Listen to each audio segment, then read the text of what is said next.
Hello friends, मैं सुमिता गुप्ता। आज हम पढ़ रहे हैं B third year sociology second. तो इसके अंतर्गत हमारा आज का चैप्टर है वैश्वीकरण का समाजशास्त्र। तो वैश्वीकरण का समाजशास्त्र होता क्या है?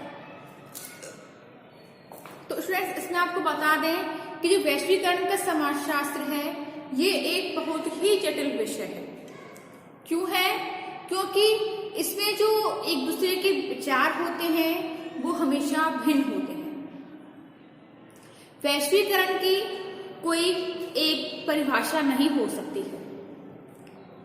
इसके संदर्भ में कुछ समाजशास्त्रियों का कहना है कि जो विभिन्न देशों के बीच बढ़ती हुई आर्थिक तथा सांस्कृतिक निर्भरता, यानी कि जो भी अलग अलग देश होते हैं उनकी आर्थिक और सांस्कृतिक निर्भरता जब बढ़ती है तो उससे एक नई विश्व व्यवस्था का प्रादुर्भाव होता है, यानी कि नई विश्व व्यवस्था का जन्म होता है।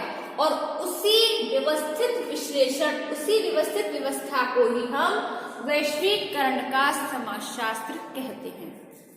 यानी कि जब कोई भी देश आर्थिक दृष्टि से जब आत्मनिर्भर हो जाता है, किसी दूसरे देश पर निर्भर नहीं रहता है, वो आर्थिक रूप से और सांस्कृतिक रूप से जब उसमें बढ़ोतरी होती है तो वो वहां पर एक नई सांस्कृतिक और निर्भरता जो होती है उससे एक विश्व व्यवस्था का जन्म होता है।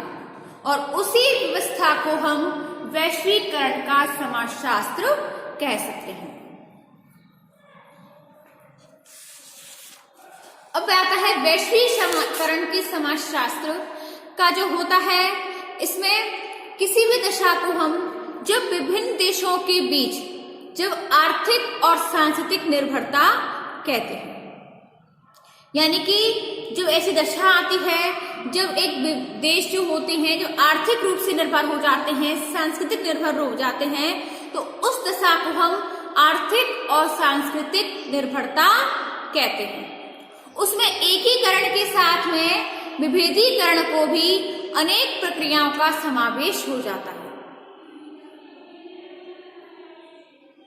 वैश्वीकरण से संबंधित जो विरोध दशाएं होती हैं उनके कारण वैश्वीकरण के समाजशास्त्र को परिभाषित करना बहुत कठिन हो जाता है। इसके संदर्भ में मार्टिन एल्ब्रो का कहना है कि वैश्वीकरण का समाजशास्त्र विभिन्न देशों के बीच बढ़ती हुई उस आर्थिक निर्भरता के विश्लेषण से संबंधित होता है जिसने राजनैतिक तथा सांस्कृतिक क्षेत्र में पहले से विभिन्न संबंधों को विकसित करके विभिन्न राष्ट्र राज्यों के बीच में स्थानीय दूरियों को कम कर लिया। अब आता है वैश्वीकरण के समाजशास्त्र की प्रगति। तो वैश्वीकरण के समाजशास्त्र प्रगति संशयवादी संप्रदाय के रूप में समझ सकते हैं, अति विश्ववादी संप्रदाय के रूप में एवं रूपांतरकारी संप्रदाय के रूप में। तो सबसे पहले हम देखते हैं संशयवादी संप्रदाय। तो संशयवादी संप्रदाय के अंतर्गत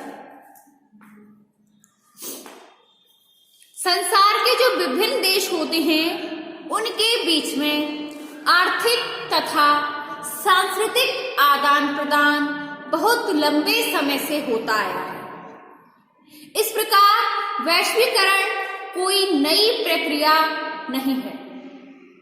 आज इस प्रक्रिया के गुण और सीमा में बहुत कुछ अंतर हुआ है। पहले यह प्रक्रिया बहुत धीमी और कुछ देशों तक ही सीमित थी, जिसका क्षेत्र आज बहुत अधिक व्यापक हो गया है और यह प्रक्रिया पहले से तीव्र हो गई है। इस संप्रदायों के जो विचारक हैं उनका मानना है कि वैश्वीकरण से उत्पन्न प्रभाव सकारात्मक की तुलना में नकारात्मक अधिक होते हैं। उसमें आगे आने वाले समय में विकसित एवं विकासशील देश उच्च एवं निम्न वर्ग के लोगों में एक ऐसा संघर्ष पैदा हो गया है जिसे सुलझाना बहुत कठिन होता है। इसमें दूसरा आता है अति विश्ववादी संप्रदाय। इस संप्रदाय के अंतर्गत जो विश्व की विभिन्न समस्याएं होती हैं, इसमें विभिन्न देशों की आर्थिक परस्पर निर्भरता से संपूर्ण विश्व में गुणात्मक विकास को प्रेरणा मिलती है। सांस्कृतिक क्षेत्र में यह प्रक्रिया बहुत उपयोगी होती है। इसके फलस्वरूप व्यक्ति अपनी पहचान को सांस्कृतिक पृष्ठभूमि से अलग करके विभिन्न उपलब्धियों के द्वारा व्यक्तिगत पहचान के प्रति अधिक जागरूक हो सकते हैं। यह प्रक्रिया विभिन्न देशों के बीच विभाजन को कम करके एक वैश्विक भाईचारे को विकसित करने का आधार मानती है। जब विभिन्न देशों के बीच में पूंजी, श्रम, उपभोक्ता वस्तुओं, प्रौद्योगिकी, विचारों तथा ज्ञान का मुक्त संचरण होता है तो विभिन्न समाज संकीर्णता के घेरे से बाहर निकलकर एक वैश्विक चरित्र प्राप्त करते हैं। तीसरा आता है रूपांतरकारी संप्रदाय। तो यह वह संप्रदाय है जो मध्यवर्गीय है। इसके अनुसार वैश्वीकरण के प्रभाव सकारात्मक और नकारात्मक दोनों तरह के हो सकते हैं। इस संप्रदाय के प्रमुख समर्थक केल्नर ने यह विचार दिया कि वैश्वीकरण को स्पष्ट करना बहुत अधिक उचित रहेगा कि वैश्वीकरण एक ऐसी रूपांतरकारी प्रक्रिया के रूप में स्पष्ट करना सही है जिसके प्रभाव से विभिन्न समाजों की आर्थिक एवं संस्थात्मक संरचना में परिवर्तन हो सके। इसका तात्पर्य है कि वैश्वीकरण के समाजशास्त्र की प्रकृति इस तरह की होनी चाहिए जिससे इसके अंतर्गत आर्थिक, वैचारिक, तकनीकी, सामाजिक स्तर पर विभिन्न देशों के बीच बढ़ते हुए संबंधों को, प्रभावों को समझ सके। अब इसके बाद आता है हमारा वैश्वीकरण के समाजशास्त्र की विषय सामग्री। इसमें सबसे पहले आता है आर्थिक एवं वित्तीय वैश्वीकरण, स्थानीय दूरियों की कमी का अध्ययन, वैश्विक संस्कृति, वैश्विक संचार व्यवस्था, वैचारिक वैश्वीकरण, पर्यावरण संरक्षण एवं राजनीतिक वैश्वीकरण। तो सबसे पहले हम देखेंगे आर्थिक एवं वित्तीय वैश्वीकरण। तो अर्थव्यवस्था वित्तीय संबंध को स्पष्ट करती है जिसकी प्रकृति और परिणाम की माप उसके प्रभावों के द्वारा देखी जा सकती है। वैश्वीकरण की प्रक्रिया से पहले जब पश्चिम के पूंजीवादी देश में बढ़ते हुए कर, राज्य की व्यय होने वाली वृद्धि, विनियोजन में कमी, मजदूरी में वृद्धि, मुद्रास्फीति के कारण एक नया आर्थिक संकट पैदा हो गया तो संपूर्ण विश्व में यह धारणा प्रबल होने लगी कि विभिन्न देशों के बीच आर्थिक नीतियों को उदार बनाने से ही इस संकट से छुटकारा पाया जा सकता है। दूसरा आता है स्थानीय दूरियों की कमी का अध्ययन। जब समाजशास्त्र के अंतर्गत विकास के आरंभिक स्तर पर एक विश्व के रूप में विभिन्न देशों के ध्रुवीकरण की प्रक्रिया का अध्ययन किया जाने लगा तो विज्ञान के रूप में यह स्पष्ट किया कि व्यक्ति का जीवन संसार में किसी भी स्थान पर घटित होने वाली घटनाओं से प्रभावित होता है। इस अर्थ में वैश्वीकरण वह प्रक्रिया है जिसके द्वारा संपूर्ण विश्व एक स्थान से रूप में बदल जाता है। यही वह प्रक्रिया है। वैश्वीकरण का मुख्य विषय सामाजिक घेरे का इस तरह सिकुड़ना है जिससे मानव की भौगोलिक सीमाओं को नए सिरे से समझने की आवश्यकता पैदा होती है।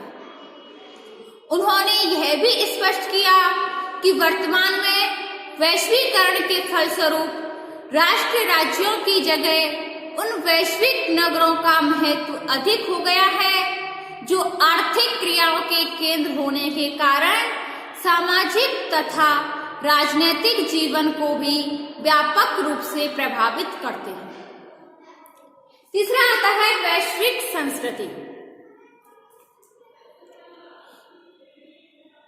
तो वर्तमान में विश्व में आर्थिक उदारीकरण की प्रक्रिया जिस तरह से चल रही थी उसके अंतर्गत इसके दीर्घकालीन सांस्कृतिक, आर्थिक तथा सामाजिक परिणामों पर अधिक ध्यान नहीं दिया।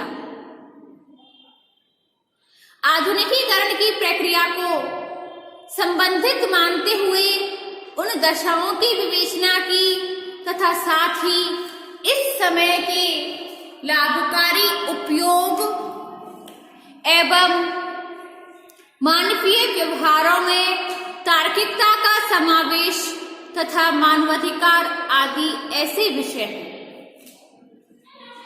जिसमें उपभोग, खान-पान, वेशभूषा तथा व्यवहारों में एकरूपता ने एक नई जीवन शैली को जन्म दिया।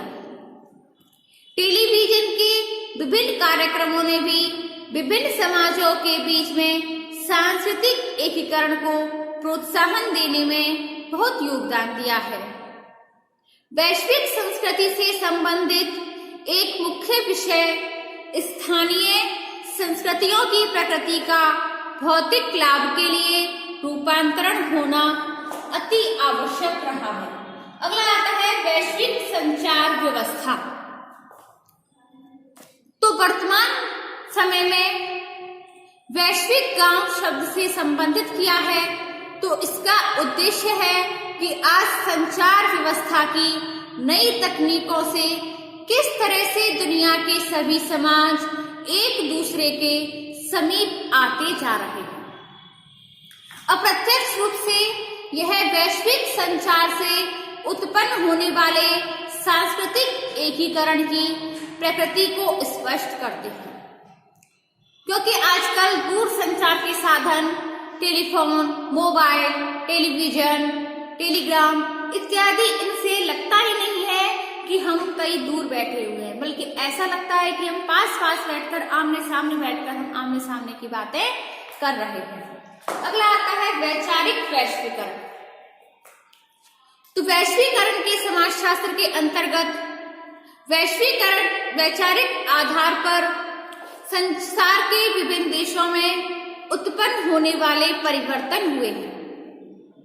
ऐसे परिवर्तन मुख्य रूप से सामाजिक मूल्यों, सामाजिक मानदंड, प्रतिमान, नई संस्थाओं तथा सामाजिक संबंधों की उन्मुक्त स्वतंत्रता के रूप में देखने को मिलते हैं।